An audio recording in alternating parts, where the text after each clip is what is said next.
28 persone allontanate dall'area della stazione, oltre 5.200 identificati è il bilancio dei primi 20 giorni della zona rossa a Padova, oltre 600 gli agenti impegnati nei controlli. Questi dati forniti dalla prefettura per fotografare le prime 3 settimane dall'introduzione del provvedimento che resterà in vigore fino al 6 aprile.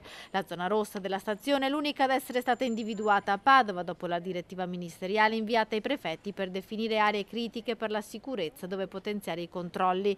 In stazione a Padova il sottosegretario alla giustizia Ostellari ha incontrato alcuni residenti che si sono detti più sicuri dopo l'introduzione della zona rossa. Permette che cosa? Maggiori controlli, una maggiore presenza di forze dell'ordine e che quindi garantisce un investimento in tema sicurezza.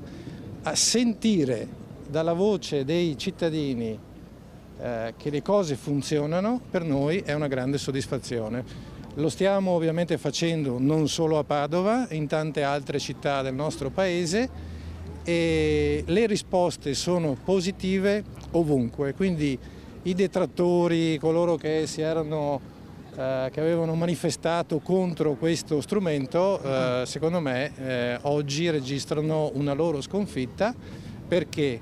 Perché non lo diciamo noi, ma lo dicono i cittadini. La zona rossa aveva creato un notevole dibattito in città. Anche parte della maggioranza in Consiglio Comunale si era detta contraria al provvedimento, come le consigliere di Coalizione Civica Chiara Gallani e Marta Nalin. Ma per la Lega si tratta di strumenti a sostegno dei cittadini. Sono strumenti che stanno funzionando bene, rasserenano il vivere civile.